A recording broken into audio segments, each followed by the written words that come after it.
السلام علیکم ویورز، آج میں آپ کے لیے لایا ہوں قاری شعیب احمد صاحب کی ویڈیو، جس کا موضوع ہے اللہ پر یقین اور اس کے طریقے۔ اگر آپ کا ویڈیو اچھی لگے لائک کر دیجئے اور چینل کو سبسکرائب کر دیجئے۔ بہت شکریہ۔ ونعوذ بالله من شرور أنفسنا وسيئات أعمالنا، من يهده الله فلا مضل له ومن يضلل فلا هادي له، وأشهد أن لا إله إلا الله وحده لا شريك له، وأن محمدًا عبده ورسوله. يا أيها الذين آمنوا اتقوا الله حق تقاته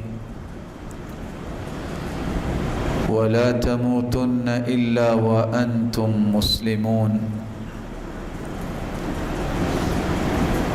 يا أيها الناس اتقوا ربكم الذي خلقكم من نفس واحدة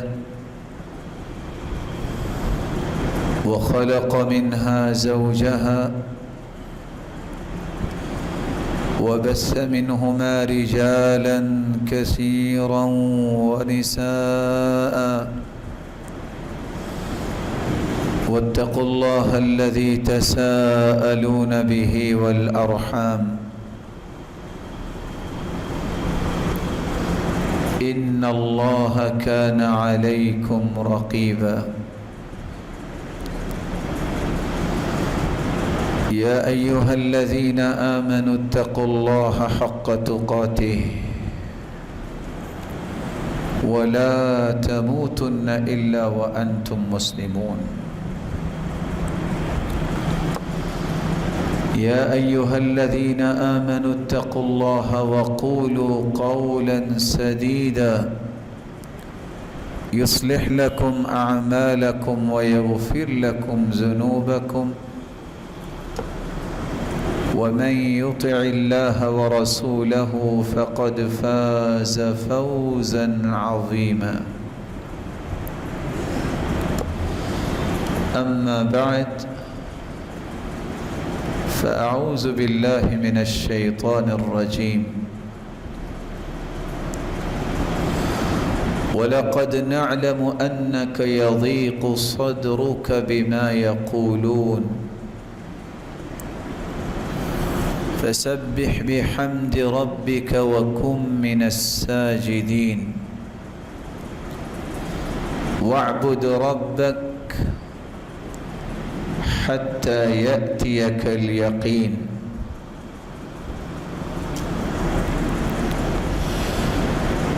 اللہ ذوالجلال ہم سب کے خالق و مالک ہیں، وہی رازق اور قادر مطلق ہیں،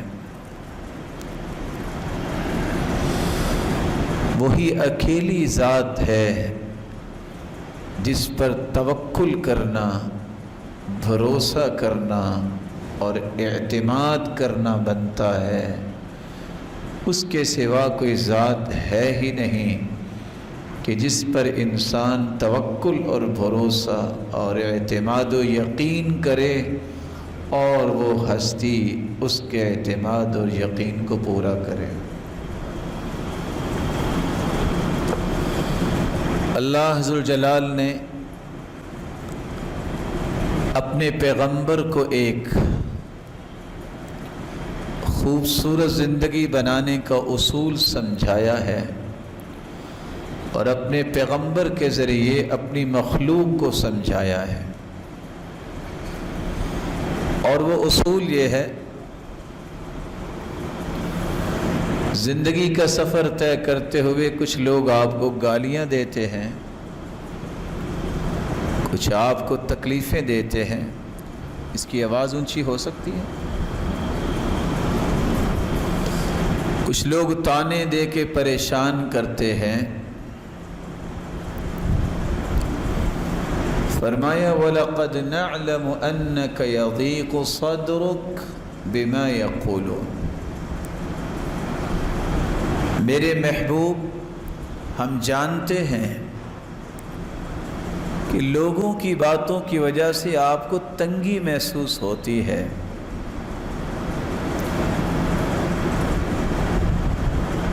اس تنگی اور پریشانی کی وجہ سے اگر کوئی دکھ آپ کو پہنچتا ہے تو اس کو زائل کرنے کا طریقہ کیا ہے؟ فَسَبِّحْ بِحَمْدِ رَبِّكَ، تم اپنے رب کی پاکیزگی کو بیان کرو، اللہ ذوالجلال ان تمام طعنوں سے تمہیں پاک کر دیں گے۔ وَقُمْ مِنَ السَّاجِدِينَ، تم اللہ کے سامنے سجدہ ریز ہو جاؤ، لوگوں کے سامنے نہیں، لوگوں کے رب کے سامنے تم سجدہ ریز ہو جاؤ۔ جتنے لوگ ہیں ان کے دلوں میں محبت تیرا رب تیری پیدا کر دے گا۔ وَاعْبُدْ رَبَّكَ حَتَّى يَأْتِيَكَ الْيَقِينُ، جب تک رب کی طرف سے بلاوا نہیں آ جاتا، آپ کو فوکس کرنا ہے کہ میں نے عبادت میں کمی نہیں آنے دینی۔ کتنا یہ خوبصورت علاج ہے اور کتنا آسان علاج ہے۔ جو زبان اللہ کی جتنی پاکیزگی بیان کرتی ہے، اس شخص کے متعلق اللہ ذوالجلال لوگوں کے ذہن اتنے ہی صاف کر دیتے ہیں۔ اور حدیث میں آتا ہے اقرب ما یکون العبد من ربہ وہو ساجد، سب سے قریب اللہ کے انسان اس وقت ہوتا ہے جب وہ سجدے میں ہوتا ہے۔ اس لیے جو انسان جتنے سجدے زیادہ کرتا ہے اتنا ہی اسے تقرب الہی نصیب ہوتا ہے۔ ایک ہے فرض نماز کے سجدے، ایک ہے سنت اور نوافل کے سجدے۔ کبھی اکیلا سجدہ بھی کرنا چاہیے رب کو راضی کرنے کے لیے، رب کی نعمتوں کو یاد کر کے۔ کسی خوشی کے ملنے پہ اللہ کے رسول کا طریقہ مبارک تھا، كان اذا اتاه امر يسر به خر ساجدا لله، آپ کو جب بھی خوشی ملتی آپ فوراً اللہ کے سامنے سجدہ ریز ہو جاتے۔ ابن حبیرہ بیان کرتے ہیں کہ وہ شخص جس کو 10 لاکھ حدیثیں یاد تھیں، جن کو عبداللہ ابن المبارک کہتے ہیں، مغرب کی نماز ایک دن پڑھ کے ذکر و اذکار سے فارغ ہوئے، سنتیں ادا کی اور بیٹھے بیٹھے رب کو یاد کرتے کرتے سجدے میں چلے گئے۔ وہ کہتے ہیں میں نے کہا ابھی سر اٹھائیں گے، ابھی سر اٹھائیں گے۔ جب عشاء کی اذان شروع ہوئی تو انہوں نے سجدے سے سر اٹھایا۔ جن لوگوں کو اللہ کے سامنے جھکنے میں لذت مل جاتی ہے، وہ دنیا کی کسی چیز میں وہ لذت موجود ہی نہیں۔ ایم اللہ، اللہ کی قسم تجربہ کر کے دیکھ لیجئے، خاص طور پر سحری کے اوقات میں جب ہر شخص جو ہے وہ کوئی نیند میں ہے، کوئی اللہ کی عبادت میں ہے، لیکن آپ اپنے گھر میں اکیلے ہیں، اس وقت بچے بھی سو رہے ہیں، گھر والے بھی اگر سو رہے ہیں، آپ اس وقت جو سجدہ کرتے ہیں، جو قیام کرتے ہیں، جو رکوع کرتے ہیں، جس سے دل میں وہ لذت پیدا ہوتی ہے جو دنیا کے کسی بھی پکوان کے اندر آپ کو وہ لذت نصیب نہیں ہوگی۔ کوئی سوچ نہیں ہوتی ہے اس وقت، کوئی آواز اور شور نہیں ہوتا، ڈائریکٹ اللہ سے اس وقت ہم کلامی کا جو شرف ملتا ہے انسان کو،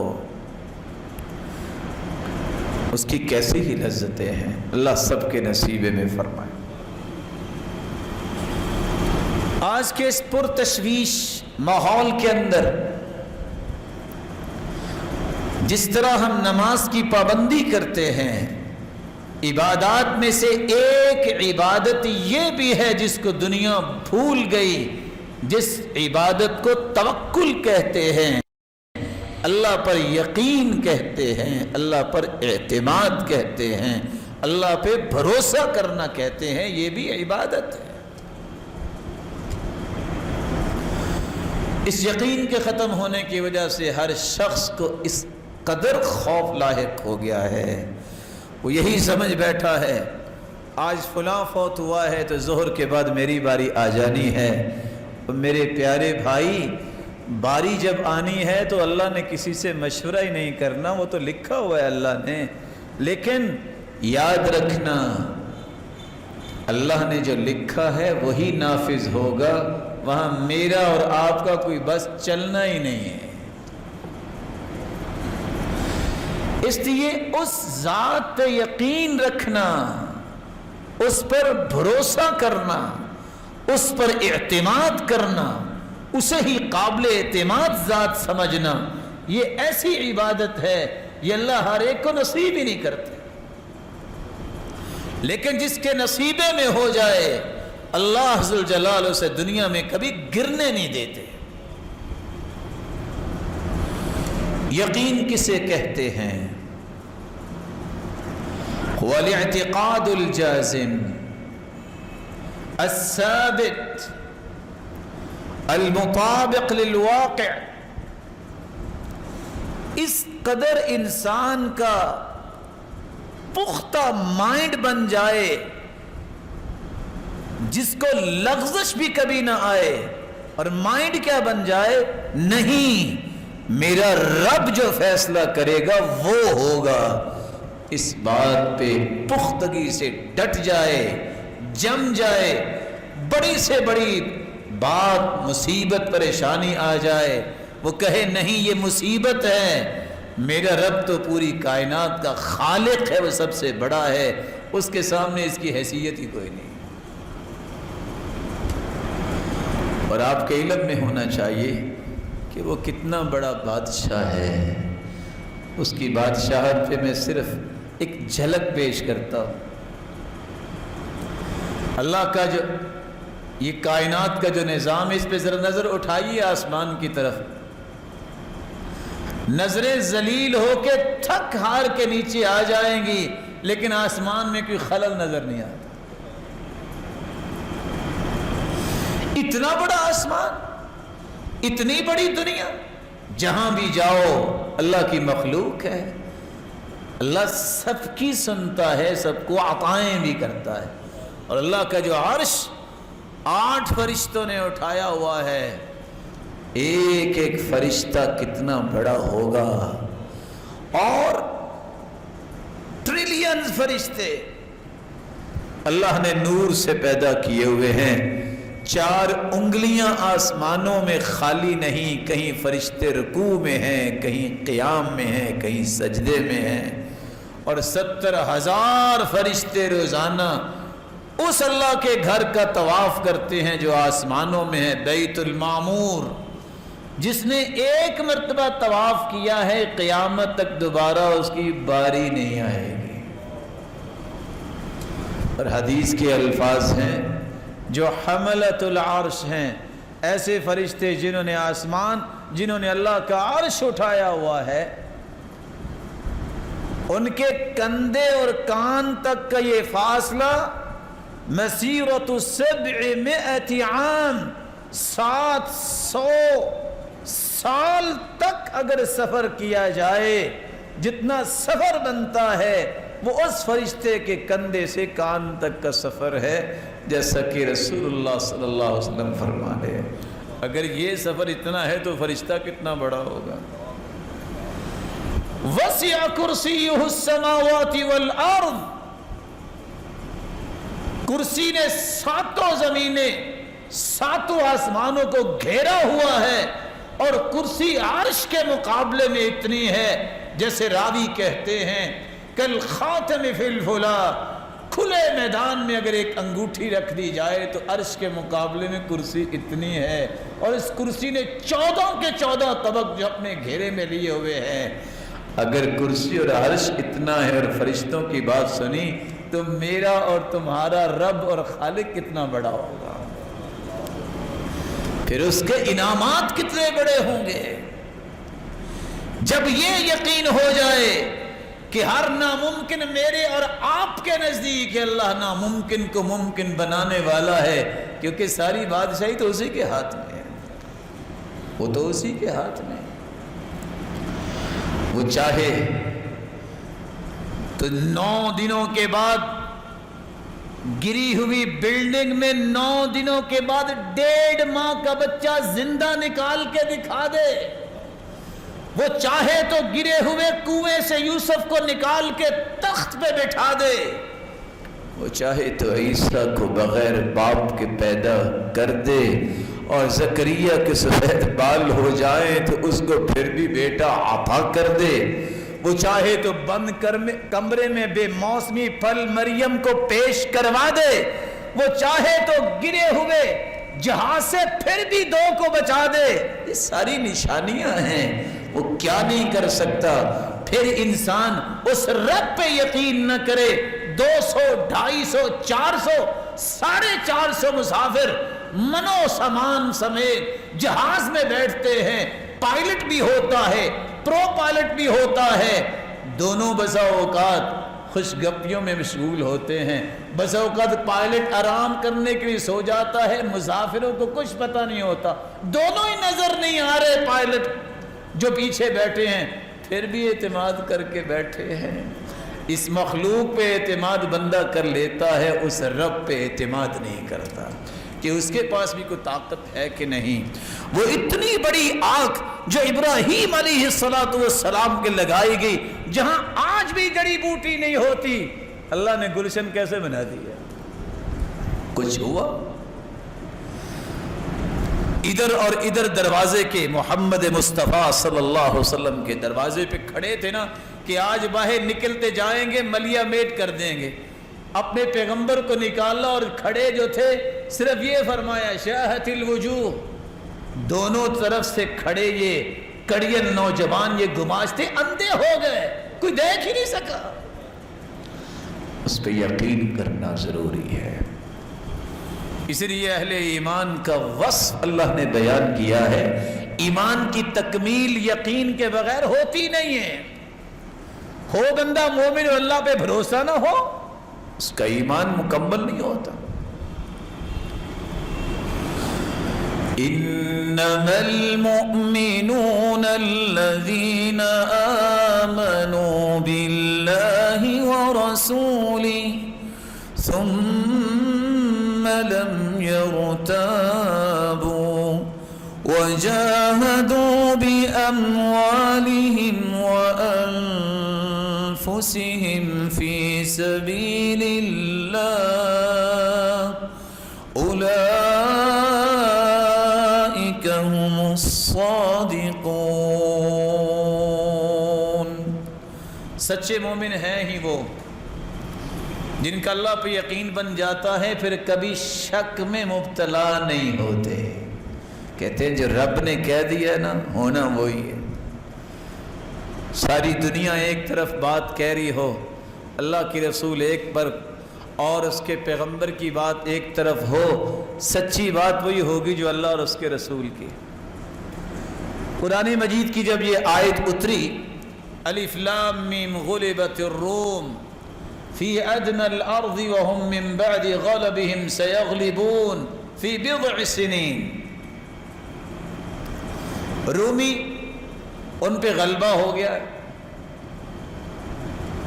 عیسائی جو ہے وہ بری طرح ان کو ختم کیا گیا۔ جب یہ آیت نازل ہوئی، سیدنا ابو بکر صدیق رضی اللہ تعالیٰ عنہ اور امیہ کی بات ہوگی۔ امیہ کافروں میں اپنے آپ کو سردار سمجھتا تھا، لو جی شرط لگ گئی۔ سیدنا ابو بکر اللہ کے رسول سے سن کے گئے تھے کہ ان قریب دوبارہ عیسائیوں کو برتری ملے گی یہودیوں پر، اب جس کے دارالخلافہ کی اینٹ سے اینٹ بجا دی جائے، کوئی قوم 6 سے 9 سال میں کھڑی ہو سکتی ہے؟ اور پھر اس دور کی امیہ نے کہا 10 اونٹنیوں کی شرط لگا لی، سیدنا ابو بکر نے شرط لگا لی، اللہ کے رسول کو آ کے بتایا، کہا ابو بکر بضع سنین، بضع جو ہے یہ 9 کے لفظ پہ بولا جاتا ہے،